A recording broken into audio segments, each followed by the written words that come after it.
வரட்டும் உணவு கொடு வரட்டும் எனது நிலை உயரட்டும் வரமருள தாயே நீராஜே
எல்லாம் எவ்வளவு சிரமப்பட்டு உங்களுக்காக வாசிச்சிருக்காங்க.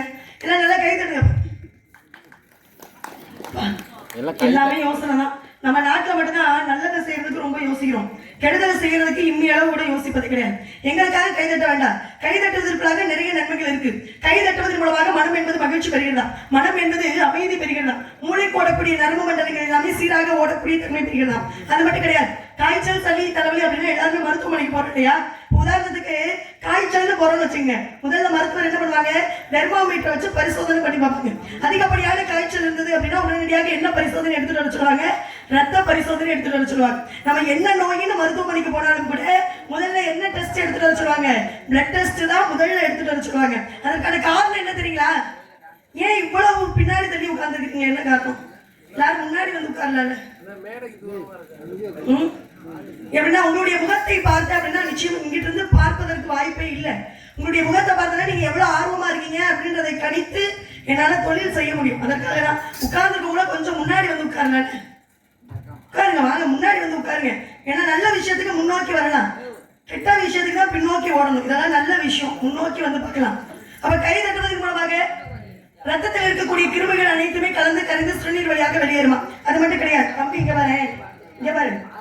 தம்பி கமெண்ட் இருக்கு தம்பி. இங்க என்ன நீங்க தனியா கதை பேசிட்டு இருக்கீங்க, ரொம்ப சிரமப்பட்டு பேசிட்டு இருக்கீங்க. அதனால கொஞ்சம் ஒத்துழைப்பு கொடுங்க, சரியா? உலகத்திலே சிறந்த உழைப்பு எது தெரியுமா தம்பி? நீங்க செய்யற உழைப்போ நான் செய்யற உழைப்பே கிடையாது. ஒருவர் மற்றவருக்கு கொடுக்கக்கூடிய ஒத்துழைப்பு தான். அந்த ஒத்துழைப்பை முதல்ல கொடுக்கறதுக்கு பாருங்க. இப்ப சர்க்கரை நோய் அப்படின்ற ஒரு விஷயம் வந்து பிரபலமான ஒரு நோய் ஆயிடுச்சு.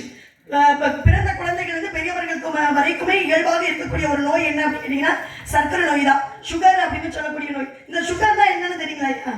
சுகர்னு இப்ப எல்லாருமே பேசிக்கிட்டு இருக்கோம். சுகர்னா என்ன? மனித உடல்ல என்ன நடக்குதுன்ற விஷயத்தை நம்ம எல்லாருமே தெரிஞ்சுக்கணும். மனித உடலில் ஓடக்கூடிய ரத்தத்தில் இன்சுலின் என்று சொல்லப்படக்கூடிய ஒரு காரத்தன்மை இருக்காம். அது நடுநிலையாக இல்லாமல் அதிகரிப்பது குறைவது அந்த சர்க்கரை நோய்க்கான காரணமா. இப்ப நம்ம நல்ல அழுத்தமாக கை தட்டுவதன் மூலமாக மனித உடலில் ஓடக்கூடிய ரத்தத்தில் இருக்கக்கூடிய இருக்கக்கூடிய இன்சுலினுடைய தன்மையாகப்பட்டது நடுநிலையாக வைத்திருக்கக்கூடிய தன்மைகள் தான். அதாவது சர்க்கரை நோயே இல்லாமல் போவதற்கான வாய்ப்பு கை தட்டுவதன் மூலமாக அமையுதுன்னு நான் சொல்லல, மருத்துவ ஆராய்ச்சியாளர்கள் சொல்கின்ற உண்மை. அதனாலதான் நம்மளுடைய முன்னோர்கள் என்ன பண்ணாங்க தெரியுங்களா, திருவிழாவை அமைத்து உழைப்பாறை நடுவில் வச்சு அனைவரும் கும்மி அடிக்கக்கூடிய பழக்கத்தை எதற்காக கொண்டு வந்தாங்க? மனித உடலுக்கு ஆரோக்கியம் என்ற வகையில் நம்ம முன்னோர்களே மறந்துட்டோம், முன்னோர்கள் சொல்லி கொடுத்து போன பழக்க வழக்கத்தையும் மறந்துட்டோம். அதனால புதுமையான நோய்களுக்கான காரணமே. எங்களுக்காக நீங்க கைதட்டவே வேண்டாம், உங்களுடைய உடல் நலத்துக்காக நல்ல நீடோடி ஆரோக்கியத்தோடு வாழணும் அப்படின்னு மனதில் நினைத்துக் கொண்டு நல்ல கைதட்டுங்க பார்ப்போம். பரவாயில்ல, முன்பு இருந்ததை விட சத்தம் அதிகமாக வந்துருக்கு. என்ன காரணம் தெரியுங்களா? என்ன காரணம்? உலகமே சுயநலத்துலதான் ஓடிக்கிட்டு இருக்கு. இதுல இருந்து நல்லா தெரியுது இல்லையா? வணக்கம். தெய்வீகமான இந்த திருச்சபைக்கு ஸ்ரீ வள்ளி என்ற கதாபாத்திரத்தை ஏற்று நடிக்கும் திண்டுக்கல் காயத்ரியின் அன்பு பணிவும் கலந்த வணக்கம். அகர முதலிகளுக்கெல்லாம் ஆதிபகன் முதற்சி உலகு என்ற பொழுதை பிரித்து வங்கும் தன் மகனை சான்றோன் என கேட்ட தாய் என்ற தத்துவங்களை அறிந்து அதன்படி நடந்து மாதா பிதா குரு தெய்வம் அவர்களின் அருளாசி பெற்று நெல்லக்கரை திரை வாய்க்கால் வழியோடி புல்லுக்கும் ஆங்காங்கே பசிமாம் தொழுவுலகில் நல்லார் உலரில் ஒருவர் அவர் குறித்து எல்லோருக்கும் பெய்யும் மழை என்ற அவையின் பொன் மொழியின்படி வாழ்ந்து கொண்டிருக்கும் பெரியோர்கள், தாய்மார்கள், விழா கமிட்டியாளர்கள் மற்றும் அனைத்து நாடக ரசிகர்களுக்கும் மீண்டும் வணக்கம். நமது நாடும் நாட்டு மக்களும் ஊர் மக்கள் 16 செல்வங்களாகிய புகழ், கல்வி, வழி, வெற்றி, மக்கள், பொன், நல்லூர், நிகழ்ச்சி, அறிவு, அழகு, இளமை, துணிவு, நோயின்மை, வாழ்நாள் என்று சொல்லக்கூடிய 16 செல்வங்கள் பெற்று பெருவாழ்ந்து வாழ வேண்டும் என்பதற்காக என் கடவுளாகப்பட்ட திருச்செந்தூர் முருகனை வணங்க வேண்டும்.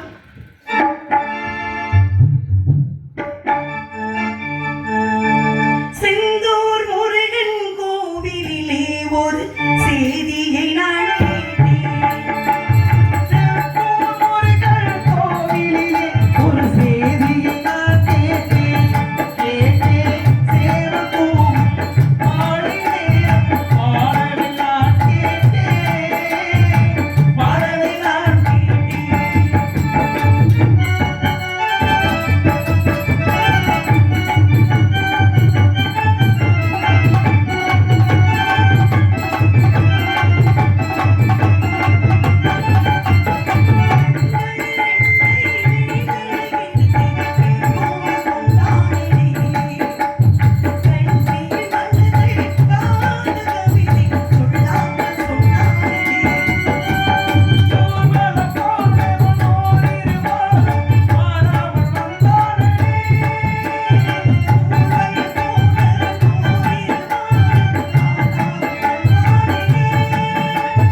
அந்த முக்கடியை தொழுவாருக்கு ஒரு திங்களிகை என்று அந்த அபிராமி பட்டன் போற்றுவது போன்று அந்த கற்பனை நாய்க்கு வணங்க வேண்டும். பரபரப்பாக பறந்து செல்வாரும் சுறுசுறுப்பாக திறந்து செல்வரும் மதுவும் அங்கே என மயங்கி நிற்பாரும் மாளிகை இழுப்ப மனம் குடிப்பாரும் மண்குடியில் விளக்கில் வாழும் மனிதர்களும் ஐயா பசின அளவு மாற்றுகிறார்கள் வெகுக்கராது வேலை செய்யும் விவசாயிகளும் இந்த பரந்த உலகின் பங்குதாரர்கள். அப்படிப்பட்ட இந்த பரந்த உலகின் பங்குதாரராக இருக்கக்கூடிய நம்மை இந்த உலகத்தில் இருக்கக்கூடிய எல்லாருமே பங்காளிகள் தான். இந்த பங்காளிகள் அனைவரையுமே அந்த கற்பனை நாயகி, அந்த மாரியம்மன், அந்த காளியம்மன், அந்த முத்தாளம்மன் என்னை சீரும் சிறப்புடனும் பேரும் புகழுடனும் செல்வ செழிப்போடும் மன நிம்மதியோடும் வாழ வைத்துக் கொண்டிருக்கக்கூடிய அந்த ரணகாளி அம்மனை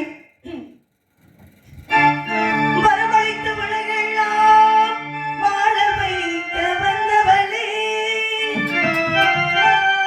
கருத்துவித்து வேண்டுகின்றோம் காத்திடுவாய் கருமாரி, காத்திடுவாய் கருமாரி.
என் பெயர் வள்ளி, தந்தை பெயர் நம்பி, தாய் பெயர் நங்கை மோகினி. எனக்கு உடன் பிரபாதி என்ற சகோதரர்கள் இருக்கிறார்கள். என்னுடைய தாய்க்கு தந்தைக்கு பாருங்க ஒரு பிரச்சனை இல்லாத மனிதர்கள் எங்கேயாவது இருக்கிறோமா? நாடகம் வச்சாலும் பிரச்சனை, நாடகம் வைக்கலைனாலும் பிரச்சனை, நாடகத்தை அமைச்சாலும் பிரச்சனையா இருக்கு, அமைக்கலைனாலும் பிரச்சனையா இருக்கு. எப்படா எல்லா நடிகர்களும் குறித்த நேரத்துல வருவாங்க, நாடகத்தை எப்படி ஆரம்பிக்கலாம் அப்படின்னு மனதுக்குள்ள பல குழப்பங்கள் பல பிரச்சனைகள் எல்லாம் தாண்டி ஒரு நல்ல விஷயம் நடந்துகிட்டு இருக்கு இல்லையா? நாட்டிலையும் பிரச்சனை, வீட்லயும் பிரச்சனை. நாட்டுல என்ன பிரச்சனை? எந்த நேரத்துல எதிரி வந்து குண்டு போடுவானோ. நான் அப்படிதான் வீட்டிலையும் அப்படிதான் நிலைமைகள் ஓடிக்கிட்டு இருக்கு, நாட்டிலே அப்படிதான் நிலைமைகள் ஓடிட்டு இருக்கு. இந்தியாவுக்கும் பாகிஸ்தானுக்கும் போர் வருவதற்கான நடவடிக்கைகள் நடந்துகிட்டு இருக்கு. துருக்கி பாத்தீங்களா? துருக்கி நாடு அப்படின்னு ஒரு நாடு இருக்கு, எல்லாரும் கேள்விப்பட்டிருக்கீங்க. இந்த நாடு பாகிஸ்தானோட ஒன்று சேர்ந்து இந்தியாவை தாக்குவதற்கு பல ஆயுதங்களை ஒன்று திரட்டி அதற்கான போருக்கான வேலைகள்லாம் நடந்துகிட்டு இருக்கு. எவ்வளவு பெரிய ஆபத்தான சூழ்நிலையில இந்திய நாடு இருக்கு அப்படின்ற விஷயம்லாம் இருந்தாலும் அமெரிக்காவுக்கும் சீனாவுக்கும் ஒரு, ரஷ்யாவுக்கும் உக்ரைனுக்கும் ஒரு, இப்படி எல்லாம் நாட்டுக்குள்ள பல பிரச்சனைகள் இருந்தாலும் என்னுடைய தாய்க்கு தந்தைக்கு என்ன பிரச்சனை அப்படின்னு பாத்தீங்கன்னா, 2 7 பிள்ளைகளுமே இப்படி ஆண் பிள்ளைகளாக போயிட்டாங்களே, நம்முடைய முதுமை காலத்தில் நம்மை காப்பதற்கு ஒரு பெண் பிள்ளை கூட இல்லையே அப்படின்னு ரொம்ப வருத்தப்பட்டு இருந்தாங்க. அப்படி வருத்தப்படும் சமயத்தில் வள்ளி கிழங்கு தோண்டிய பள்ளத்தில் என்னை கண்டெடுத்து வள்ளியை என் நாம மட்டும் செல்லமாக கண்ணும் கருத்துமாக வளர்த்து வருகிறார்கள். அதை கூறுவதற்காக காத்துட்டு இருக்காங்க. அவங்க அப்படியே காத்துட்டு இருக்கணும், நான் வந்த வேலையை சிறப்பாக செய்யணும் இல்லையா? ஏன் அப்படின்னா தொடர்ந்து ஒரு 3-4 பாடல்களை பாடிட்டு உள்ள போறது அப்படிங்கிறது ரொம்ப எளிமையான விஷயம். ஆனா இந்த வள்ளி திருமண நாடகத்துல மிகப்பெரிய பங்களிப்பு யாருக்கு இருக்கு அப்படின்னு கேட்டீங்கன்னா, வள்ளிக்கு மட்டும்தான் இருக்கு. 12 மணிக்கு வெளியில வந்தோம் அப்படின்னா விடிகிற வரைக்கும் அதிக நேரங்கள் மேடைகள் நிற்கக்கூடிய முக்கிய பங்களிப்பு யாருக்கு இருக்கு? வள்ளிக்கு தான் இருக்கு. அப்ப இந்த வள்ளியினுடைய கதாபாத்திரத்தை ஏற்று நடிக்கும் போது மக்களுக்கு எவ்வளவு விஷயத்தை நம்ம கொண்டு போய் சேர்க்கணும் அப்படின்ற பொறுப்பு என்னுடைய கையில இருக்கு. அதனால என்னதான் பிஇ முடித்திருந்தாலும் அசஞ்சர் டெக்டான் என்று சொல்லப்படக்கூடிய மிகப்பெரிய நிறுவனங்களில் பணிபுரிந்திருந்தாலும் திண்டுக்கல் ஐ லியோனி அவர்களுடைய பட்டிமன்றத்திலே பேச்சாளராக இருந்தாலும் ராஜ் டிவியிலே தொகுப்பாளினியாக பணிபுரிந்திருந்தாலும் திரைப்படங்களில் நடித்திருந்தாலும் பள்ளிக்கூடத்திலே ஆசிரியையாக பணிபுரிந்திருந்தாலும் இன்று உங்கள் முன் நாடக மேடை ஏறி நிற்பதற்கான முக்கிய காரணம் என்ன அப்படின்னு கேட்டீங்க அப்படின்னா, எப்படி அவை பிராட்டி தமிழுக்கு தொண்டு செய்தாலோ அதை போன்று இந்த திண்டுக்கல் காயத்ரி உங்களுக்காக தொண்டு செய்ய வேண்டும் என்ற ஒரு உயர்ந்த நோக்கம் தான். நான் கற்ற கல்வியை உங்களிடம் கொண்டு வந்து சேர்க்கணும் அப்படின்ற ஒரு உயர்ந்த நோக்கம். ஏன்னா காயத்ரி மந்திரம் எல்லாமே கேள்விப்பட்டிருப்பீங்க. மந்திரங்களே உயர்ந்த மந்திரம் எது அப்படின்னு கேட்டீங்கன்னா காயத்ரி மந்திரம் தான். அனைத்து தெய்வத்திற்குமே அடிப்படையான மந்திரம் என்ன? காயத்ரி மந்திரம் தான். குரு பிரம்மா, குரு விஷ்ணு, குருதேவோ மகேஸ்வரக, குரு சாட்சா பரபிரம்மா, தஸ்மை ஸ்ரீ குருவே நமக அப்படின்னு சொல்லக்கூடிய ஹயகிரிவருடைய காயத்ரி மந்திரம் இருந்தாலும் இந்த திண்டுக்கல் காயத்ரிக்குன்னு ஒரு தாரக மந்திரம் இருக்கு. அது என்ன அப்படின்னா, வாங்குகின்ற வருமானத்தை விட அதிகமாக உழைக்க வேண்டும் என்பதே என்னுடைய தாரக மந்திரம். உழைப்பதற்கு நான் தயாரா வந்திருக்கேன். அதெல்லாம் கேட்டு பயன் பெறுவதற்கு நீங்க எல்லாம் தயாரா இருக்கீங்களா? என்னமோ யார்கிட்ட கடையில வாங்கியிருக்கீங்களா? இதுவரைக்கும் கடன் வாங்குகின்ற நிலைமையை இறைவன் எனக்கு கொடுக்கல வாழ்க்கையில. எல்லாரும் பரிதாபமா உங்களை பார்க்கறாங்க. எது கடன் எதுவும் வாங்கியிருக்கிறேன்னா சொல்லுங்க. காலையில வருமானத்தை வாங்கி வட்டியோட கொடுத்து போறேன். அதுக்காக இப்படி குரு குருலாம் பார்க்க கூடாது. ஏன்னா குரு பார்த்தால் கோடி நன்மையும். இப்படி குரு குருன்னு பார்த்தா என்ன செய்யறது? என்ன எதிர்பார்க்கிறீங்க? சில கருத்துக்களை பேசிட்டு பாட்டு பாடவா, இல்ல தொடர்ந்து அதெல்லாம் வேண்டாம் வள்ளியம்மா நீங்க ஏன் சிரமப்படுறீங்க? கருத்துக்களை கேட்பதற்கெல்லாம் என்னுடைய மனநிலை தயாரா இல்லை. தொடர்ந்து ஒரு 3-4 பாடல்களை பாடுங்க அப்படின்னாலும் எனக்கு ரொம்ப மகிழ்ச்சி தான். ஏன்னா நீங்க முதலாளி. நாடகம் ஆரம்பிக்கும் போதே ஒரு பெரியவர் சொல்லிட்டாரு, கதைக்கு வாங்கன்ட்டாரு. கதை அதான் ரொம்ப முக்கியமான ஒரு விஷயம். ஏன்னா கதையினுடைய அடிப்படையை, கதையினுடைய சாராம்சத்தை வைத்து மக்களுக்கு எங்க கொண்டு போய் சேர்க்கிறோம். கதையினா என்ன? வள்ளித்திருமலை கதைனா என்ன? நாரதர் வருவாரு, சந்திப்போம். அதுக்கப்புறம் வேடுவர் வருவாரு, சந்திப்போம். கல்யாணத்தை முடிச்சுட்டு போயிடுவோம். இதை முடிக்கிறதுக்கு 1/2 மணி நேரம் போதும். கதை முடிச்சிருவோமா? இல்ல இதுதான் கதையினுடைய சாராம்சத்தை வைத்து மக்களுக்கு விஷயத்தை கொண்டு வாங்க மக்கள் எதிர்பார்ப்பு இருக்காங்க. அப்படி சொல்லுங்க. கதையை எதிர்பார்க்கிறாங்கன்னா கதையில அதுதானே. அப்படின்னா கருத்துக்களை எதிர்பார்க்கிறாங்கன்னு சொல்லணும் நம்ம. கவிஞர் கண்ணதாசன், எல்லாருக்கும் கவிஞர் கண்ணதாசன் நன்றாக தெரியும். ஏன்னா மிகப்பெரிய அறிவாளி, மிகப்பெரிய ஞானி. ஏன்னா வாழ்க்கை இப்படித்தான் வாழ வேண்டும் என்று கொஞ்சம் செவி கொடுத்து ஆழமாக கவனிங்க நான் என்ன பேசுறேன் அப்படின்னு. ஏன்னா வாழ்க்கை இப்படித்தான் வாழ வேண்டும் என்று பல தத்துவ பாடல்கள் நமக்கு கொடுத்து போனாரு. அவருடைய பாடல்கள் எனக்கு பிடித்த பாடலாக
எப்பேற்பட்ட தத்துவ பாடல்கள் பார்த்தீங்கன்னா, இந்த ஒரு பாட்டுக்குள்ள கவிஞர் கண்ணதாசன் அவ்வளவு விஷயத்தை நம்ம கொடுத்து போயிருக்காரு.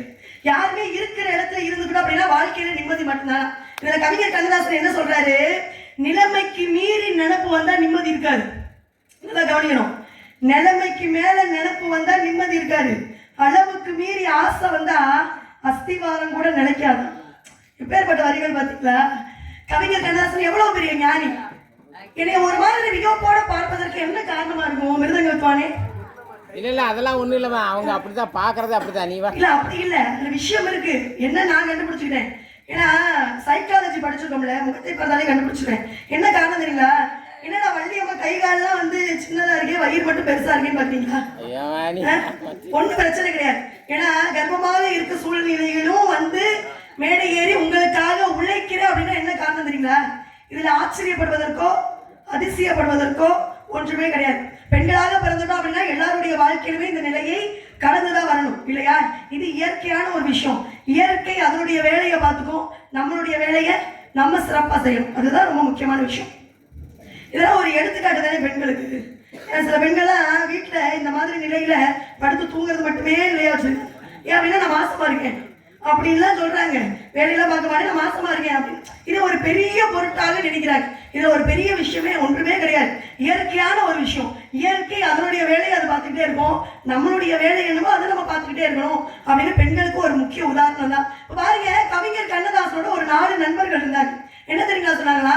கண்ணதாசா, நல்ல தத்துவ பாடல்கள் எழுதிட்டு இருக்கேன், இப்போ வரைக்கும் லட்சக்கணக்கில் மட்டும் தான் சம்பாதிக்கிறேன். இந்த பணத்தை நான் போட்டு ஒரு படத்தை எடு, அந்த படம் ஒரே நாள்ல ஓகோன்னு ஓடும், நீ ஒரே நாள்ல கோடீஸ்வரன் ஆயிரலாம்னு அறிவுரை சொல்றாங்க. தம்பி கேட்கலாமா? அதான் ஒண்ணு சொல்லுவாங்க, இருக்கிறத விட்டுட்டு பறக்க ஆசைப்படாது.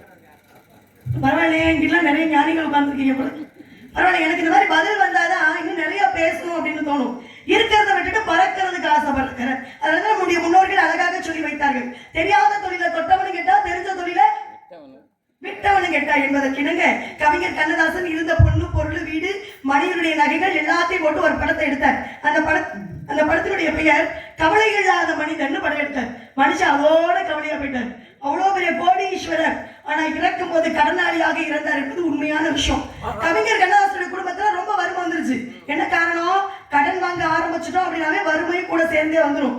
வறுமை வந்துருச்சுன்னு வச்சுக்கோங்க, குடும்பத்துல மன நிம்மதியே இருக்காது. அதனால ஒரு பழமொழி படிச்சேன், கடல்ல விழுந்தவனை கூட காப்பாற்றுவதற்கு 4 பேர் வருவானா, ஆனா கடன்ல விழுந்தவனை காப்பாற்றுவதற்கு ஒரு நபர் கூட வரமாட்டான். இப்ப கடன் வாங்காத வாழ்க்கை எவன் வாழ கற்றுக்கொள்கின்றானோ அவன் தான் இந்த உலகத்திலேயே ஆரோக்கியமான மனிதன், நல்ல சிறந்த மனிதன் அப்படிங்கிறாங்க. எங்க பொம்பளையால பேண்ட் சட்டை போட்டு ஒரு ஆளோட தெருவுக்குள்ள வர மாட்டேங்கிறாங்க. எல்லாம் லோடு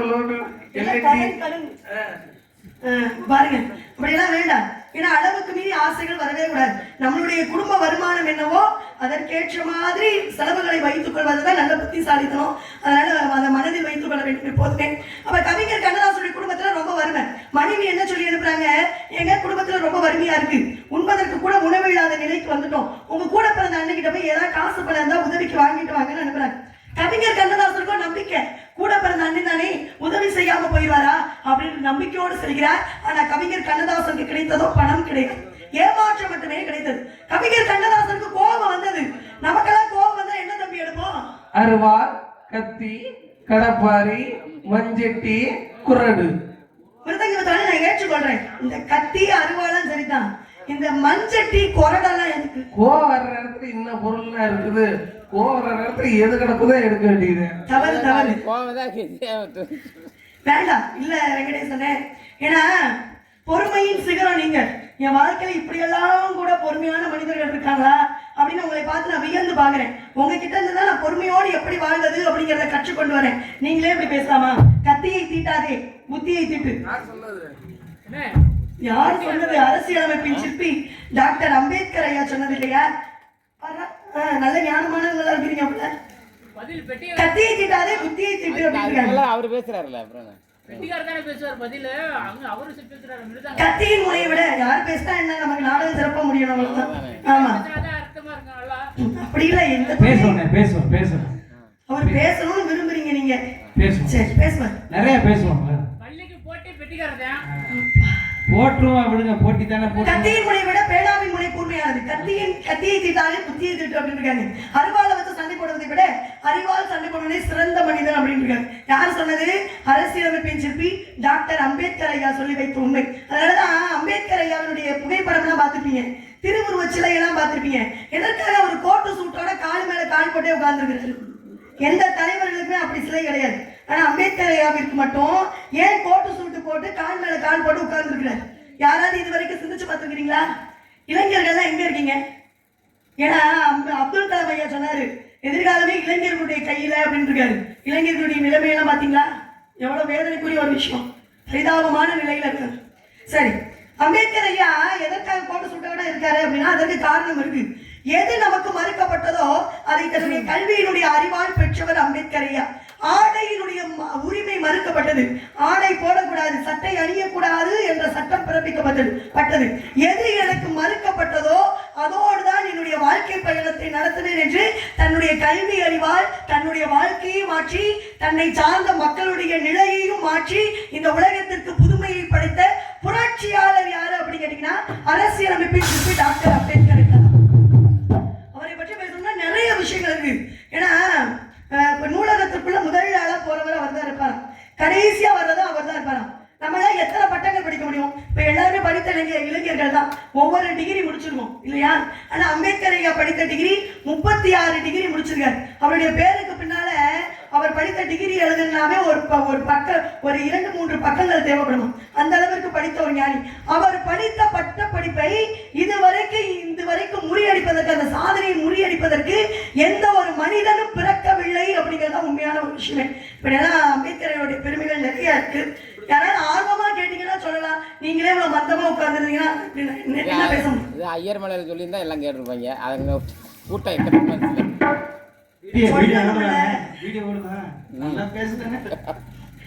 அதனால இப்படியா நிறைய விஷயங்கள் இருக்கு. எந்த வேலைக்கு வந்தமோ அந்த வேலையில கண்ணும் கருத்துமாக இருக்க வேண்டும். காதல் வந்துருச்சு அப்படின்னா காதலில் செய்யப்படக்கூடிய நபரிடம் சொல்லியாக வேண்டும். ஏனென்றால் மனிதர்கள் உணர்ந்து கொள்ள இது மனிதர் காதல் அல்ல, அதையும் தாண்டி புனிதமானது, தெய்வீகமானது, உணர்வு பூர்வமானது. அப்பேற்பட்ட காதலுக்குரிய காதல் எங்க இருக்காரு அப்படின்னு உங்களுக்கு பார்ப்பதற்கு ஆசையா இருக்கும் இல்லையா? அப்பேற்பட்ட காதல இந்த கூட்டத்துக்குள்ள இருக்கிறார், என்னை ரசித்துக் கொண்டிருக்கிறார், என் தமிழை ருசித்துக் கொண்டிருக்கிறார். ஏன்னா காதல் வந்துருச்சு அப்படின்னா அடுத்த கட்டம் என்ன நடக்கணும்? திருமணம் இல்லையா? இருமணம் இணைவதே திருமணம். இப்ப எல்லாம் இருமணமும் இணையாமே திருமணத்தை பண்ணி வச்சு எதுக்கடா வாழ்ந்துகிட்டே இருக்கிறோம்னே தெரியாம பல பேர் வாழ்க்கையை ஓட்டிகிட்டே இருக்க வேண்டியதான். இதுதான் நல்லா இருக்குமா, அதுதான் நல்லா இருக்குமா, இல்ல இந்த வழியில தான் போயிடுவோமா, இந்த வழியில தான் இதெல்லாம் பல குழப்பங்கள். அதனால இருமணங்கள் இணைந்தால் மட்டும் திருமணத்தை செஞ்சு அந்த திருமணத்தை வாழ வைங்க. நீங்க வாழ்றீங்களோ இல்லையா, திருமணத்தை வாழ வைங்க. அதனால மதுரை மீனாட்சியுடைய ஆலயத்திலே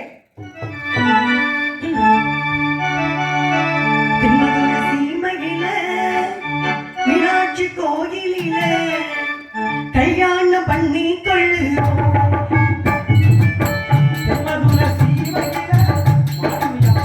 மீனாட்சி கோயிலில கல்யாணம் பண்ணி கொள்ளுவோம்.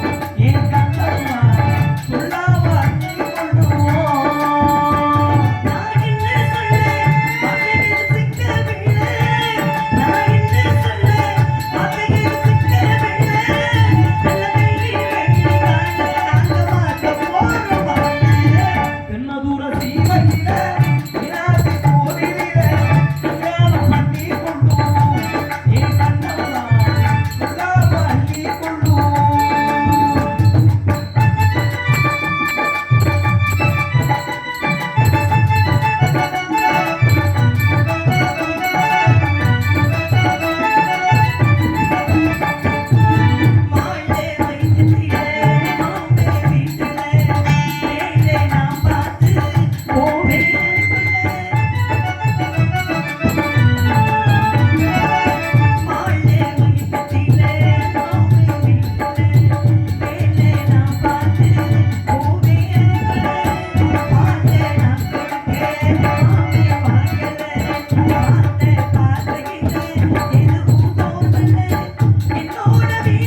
வாழ்த்துக்கள். என்ன பாடினாலும் என்ன பேசினாலும் நம்மளுடைய மக்களுடைய மனம் இறங்கவே இல்லை. என்ன காரணம்?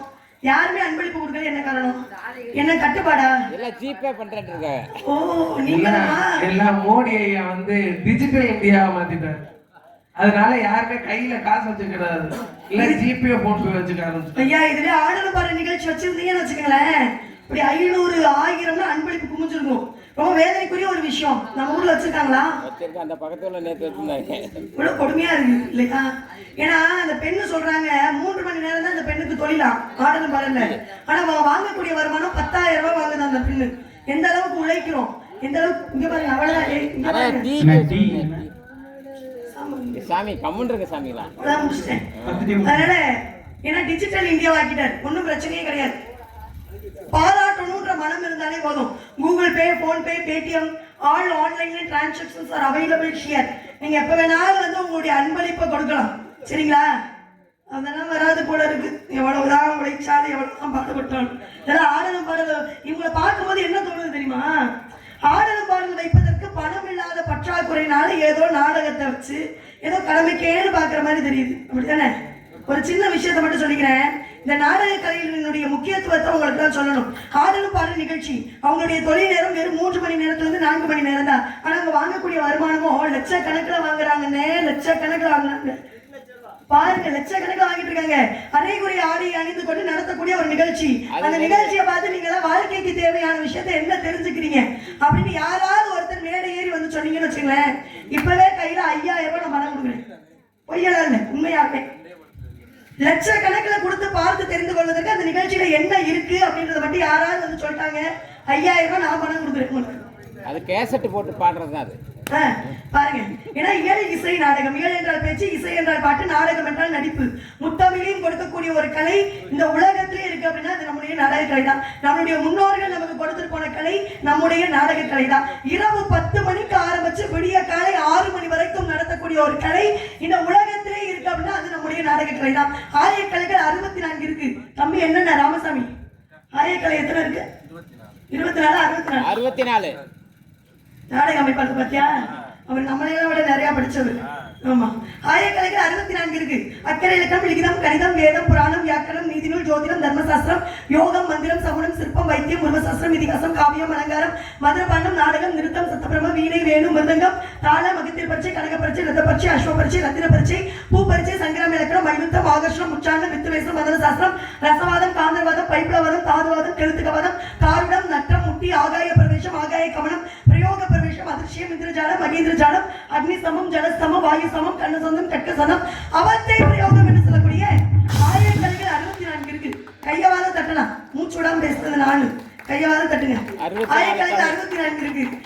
64 கலைகளிலே முதன்மையான கலை எதுனா நம்முடைய நாடக கலை தான். அதனால நாடக கலையை நீங்களா வாழ வைக்கணும், நாடக கலைஞர்களை வாழ வைக்கணும். என் சார்பாக உனக்கு 100 ரூபா. இந்த 64 காலம் எந்த வள்ளியும் கொடுக்குறது தெரியல சொல்கிறேன். வீடியோ ஓடிட்டே இருக்கு. அதுக்காக 100 ரூபா. தங்கச்சி அன்னைக்கே கோச்சிச்சு ஏன் எனக்கு காசு கொடுக்கலன்னு. ஐயர் மலையில் உண்மையான உழைப்புக்கு எப்பயுமே மரியாதை கிடைக்கணும், அங்கீகாரம் கிடைக்கணும். கிடைக்கலன்னு வச்சுங்களேன், எனக்கு அந்த இடத்துல கோவம் வரும். இங்கு வள்ளியாக நிற்கும் காயத்ரி அவர்களுக்கு இங்கு வள்ளியாக நடிக்கும் திண்டுக்கல் காயத்ரி அவர்களுக்கு அண்ணன் வெங்கடேஷ் அவர்கள் 100 ரூபாய். என்னைக்குனே அப்படி பண்ணேன். உண்மையாவே ஒரு சிறந்த நாடக அமைப்பாளர். ஏன்னா யாரை நம்ம விரும்புகிறோமோ நல்ல நல்ல விஷயத்தை மக்களிடம் கொண்டு போய் சேர்க்கிறவங்க தான் நம்ம ஊருக்கு வரணும் அப்படின்னு நல்ல, ஏன்னா ஒரு திறமையை உள்வாங்குவதற்கு ஒரு திறமை வேணும். இந்த மேடையில நடிகர் தலைவர் சிவாஜி கணேசனே வந்து நடிச்சாலும் கூட அவருடைய திறமையை உள்வாங்குவதற்கு நமக்கு ஒரு திறமை வேணும்ல. என்னதான் ஜாகிர் ஹுசேன் போய் சேர்ந்துட்டாரு, ஜாகிர் ஹுசேனே வந்து தபேலா வாசிச்சாலும் கூட அவருடைய திறமையை முதல்ல நமக்கு உள்வாங்க அதற்கு ஒரு திறமை வேணும்ல. ஏன்னா அந்த திறமையை உள்வாங்கிய மிகப்பெரிய ஒரு சிறந்த நாடக அமைப்பாளர், திறமையாளர் வெங்கடேசன் அவர்களுக்கு என்னுடைய நன்றியை தெரிவிச்சுக்கிறேன். ஏன்னா உயரத்தில் உயர்ந்தவர்களா மனிதர்களே கிடையாது. எவ்வளவு உயரமா இருக்கும் நம்மளாம் மனிதர்களா கிடையாது. உள்ளத்தில் உயர்ந்தவர்கள் தான் மனிதர்கள். பணம் யாருக்கிட்ட இல்லாம இருக்கு, பணம் எல்லாத்தையுமே இருக்கு. அந்த பணத்தை கொடுக்கணும் அப்படிங்கிற மனம் சிலரிடம் மட்டும்தான் இருக்கு. மகாபாரதத்திலே எல்லாரையுமே கொல்ல முடிஞ்சது, ஒருவனை மட்டும் இறைவனாலே கொல்ல முடியல. அவன் யாரு தெரியுங்களா? கர்ணன் ஆகப்பட்டவன். அர்ஜுனன் நினைக்கிறான் இவனை எப்படியாவது கொல்லணும் அப்படின்னு அம்புகளை எய்துகிறான். அந்த அம்புகள் அனைத்துமே போய் கர்ணனுடைய கழுத்திலே மாலைகளாக விழுந்தான். அப்பதான் ஆச்சரியத்தோடு பார்க்கிறான், எப்படி அது சாத்தியமாகும்? ஒருவனை கொல்லணும்னு நம்ம நினைச்ச அம்புகளை எய்தும் போது அந்த அம்புகள் அனைத்துமே போய் கழுத்திலே மாலைகளாக விழுகுதே. கிருஷ்ணா, கண்ணா, இது எப்படி சாத்தியமாகும்? உங்களை என்னங்க அங்க கிருஷ்ண பரமாத்மாவை, கிருஷ்ணா இது எப்படி சாத்தியமாகும் என்று கேட்டபோது, அர்ஜுனா அவன் செய்த தர்மங்கள் எல்லாம் அவனை கொல்ல விடாமல் தடுக்கிறதடா அப்படின்னா. அதனாலதான் தர்மம் தலைகாக்கும் அப்படிங்கிற பழமொழி எதுல இருந்து வந்தது? மகாபாரதத்திலிருந்து வந்தது. ஆனா இன்னொரு விஷயம் உங்களுக்கு மட்டும் சொல்லிக்கிறேன், வாய் உள்ள பிள்ளைதான் என்னைக்கும் முளைக்கும். எங்க அம்மா வாய் இருந்தா வாழ சொன்னா, இல்லாட்டி என்ன பழமொழி தெரியுமாமா? தெரியாதா? அப்படின்ற பழமொழி. பரவாயில்ல, பாராட்டுகள். அதனால என்னை யாரும் வள்ளி வள்ளி என்று அழைப்பு கேட்கிறது, எதற்காக அழைக்கிறார்கள் என்பதை கேட்டிருந்து மீண்டும் வந்து சந்திக்கிறேன். நன்றி.